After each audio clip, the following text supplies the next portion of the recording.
In the meantime, we want to go back to the scenes outside the Chinese embassy today. I feel like a conductor today, just back and forth, but it's absolutely fantastic what's going on down there. It's why we keep coming back to it here.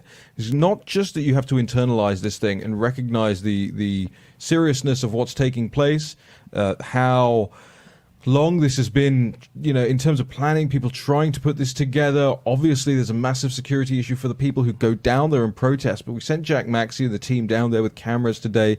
We couldn't bring him more. We brought him in the first hour.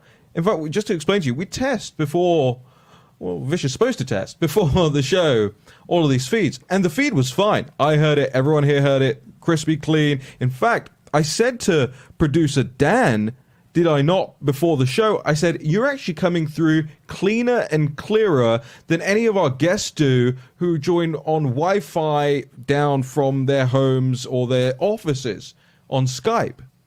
And they're down there with, a couple of cell phone cameras on a 4G connection, and they sound completely clear and crisp and clean, and it's an amazing setup. Suddenly, we go live from outside the Chinese embassy, and the feed starts to deteriorate and drop, and we can no longer actually get... Now, call me a conspiracy theorist. Maybe I get my 10-4 hat on. But it just seems kind of convenient that we're fine for 10 minutes before the show, and then the show goes live, and suddenly you can't broadcast live. But well, they've targeted Warroom in the past. So the Chinese media apparatus has specifically targeted Warroom podcasts. Is that all the password requests I keep getting on my reset requests? It very well could be. All of my accounts? And inside that embassy, they've absolutely got espionage services. They've got MSS in there. They've got intelligence agents, and who knows what kind of technical capabilities that they've got. Certainly, they use that embassy as most embassies do that have these capabilities to spy on other embassies and people going around D.C. So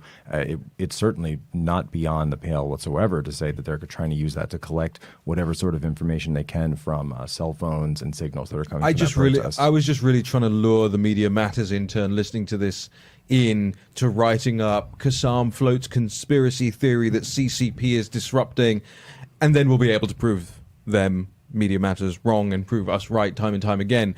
In the meantime, we've got the guys down there doing quick, short video updates and then sending them right into the show. Here's one we received literally about 60 seconds ago, so let's roll this.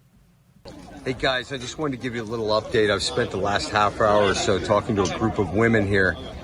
And for obvious reasons, they don't necessarily want to be interviewed on camera, but they wanted everybody in the war room, all our viewers, everybody to know that we are inspiring the people in China. And what was sort of frightening, you had a mother and a daughter, lovely people, full of bravery, and they came up to us to thank us. And then they started talking to me about how they love the fact that we are always advocating for the Chinese people, but they said what's so interesting is they get attacked by their own families inside China who tell them they have to join a patriotic organization in America. They have to stop with all this nonsense, that they're so gaslighted that they believe everything that they hear about the CCP inside the country. And these are people who we're talking about a mother to her daughter or a sister to her sister. This is how insidious the power of the regime is to continue to propagandize the Chinese people. And that's why it's so important that we get the word out. Back to you, Raheem. We're really appreciative to Jack Maxey and the team down there at the Chinese Embassy in Washington, D.C., bringing you live updates from a protest that's still growing out there in numbers outside the Chinese Embassy. Some pretty extraordinary scenes. Think about it carefully.